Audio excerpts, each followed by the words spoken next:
Hi, I'm Amber. And my name is Aaron. We started coaching a couple of years ago. We love it. It's very rewarding when you realise how much of an impact you can have on the players. Over the past few years, we've learned a lot about coaching. One tip for you, it's changed a lot. Research around the world has shown us that coaching your players like elite athletes can have a negative impact on their enjoyment and development. Yeah, that's right. So we would encourage you to learn what works best for your players. The best place to start. Ask them why they play and what they like. You may be surprised at the answers you hear. We learnt that they wanted to enjoy themselves. They wanted to become better players. And they wanted to play with their friends and feel accepted. And they wanted to stay fit and healthy. That made us stop and think, how do we coach to meet these needs? When we did some reading, we found that there is a lot of information on player-centred coaching. Adopting this approach is the best way to build motivation, maximise their enjoyment and help them become better players and better people. Especially at this age, because we know that negative coaches who have a win at all costs mentality are one of the main reasons why kids stop playing sport. So we would encourage you to stop and think about, what type of coach do you want to be? Best coaches around the world know that positive relationships are the foundation of coaching. Just think back to any time you were in a group or a team. The most enjoyable experiences are usually when you had great relationships with everyone. I know it was for me. We work hard on developing positive relationships with our players and their parents. However, at this age, their fellow players start to become the primary influence in their lives, whilst parents take on more of a support role. So a big focus for you is to work on helping your players be accepting and inclusive of each other. If you can achieve this and your players have great connections, it will help them develop skills like persistence and teamwork. We talked to some of our more experienced coaches and they gave us a few strategies that work well. We tried to create opportunities for them to work together, such as peer coaching and activities that were challenging and involved problem solving. This is not a natural skill for a new coach. It took us nearly half the season to find out what works best, but we persevered and we got there in the end. We also need to be aware of what can cause negative relationships between the players. They are at a fragile stage of social development, and anytime someone makes fun of their appearance or their ability, it can significantly impact their self-confidence and their identity. So you should discourage any bullying within the team and avoid making fun of another person's appearance or ability. That's right, but don't forget to develop a strong coach-to-player relationship. This isn't as difficult as it sounds. Just take an interest and get to know each player. Lastly, even though their parents aren't the main relationship at this age, you should still engage them on how you can both support the players. Just remember, your players won't care how much you know until they know how much you care. One of the biggest lessons we have learned is that coaching is all about teaching. That's ultimately why coaches are part of sporting teams. If you aren't helping them learn, then your players are probably better off teaching themselves. So we focus on trying to create a positive learning environment for our players. We know that when players are exposed to this, they will develop greater motivation, which will lead to them being happier, trying harder, showing good sportsmanship and teamwork. And it will also help them become better players.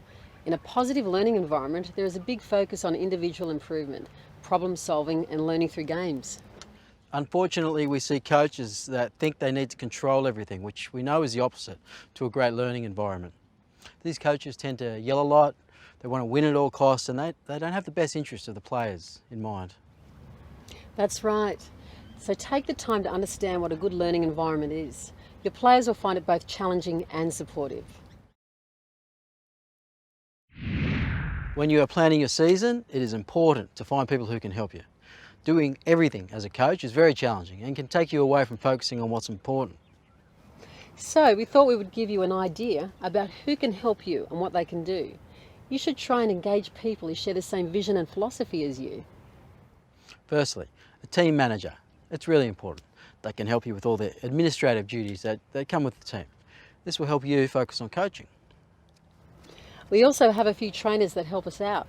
They are called League Safe trainers. Their main job is to help us on game day by keeping our kids safe, ensure the team has enough water and to assist us in making interchanges. We also have a first responder with the team. They need to have either a league first aid, level 1 or level 2 sports trainer qualification. This provides them with the skills to manage injury and illness on game day. You can learn a lot more about these roles in your coach's handbook. Just remember, engage people who will help you provide the players with the safest and most positive experience. As you will soon find out, one of your primary roles is to develop training sessions that the team enjoy and learn from. So we need to ensure we use activities that work best for them and their development.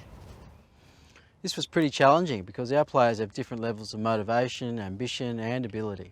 So we need to use activities that help everyone improve, not just our best players. The difference in players is very challenging because we know that they are all going through adolescence at different rates. We could have kids in the same team that could be years apart in the way they think, how they act, and how they are physically and emotionally developing.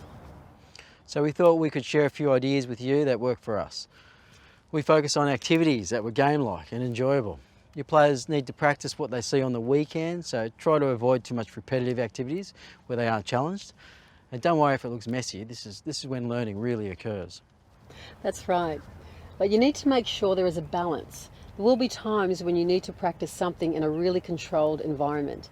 Just remember to try and bring them back to a game-based activity where they can use those skills. There are plenty of resources that can help you. Your coach's handbook and the My League app are great. The app has plenty of age-appropriate activities that will work for your team. After you've done a few sessions, you'll probably start to ask yourself, how can I help them improve? That's the perfect question a coach should ask themselves. Many coaches think that telling players what to do is the way to help them, which we know is not the case. Coaches who intervene all the time or talk too much aren't helping their players. So we tried a few different strategies. The number one tip we can give you is let the game be the teacher. They will learn if you design good game-based activities. You can then observe what's happening rather than overcoach. We call this our coaching process. This basically means we observe what they are doing and decide if we can step in and help them improve. When we are observing, we try and ask ourselves the following questions.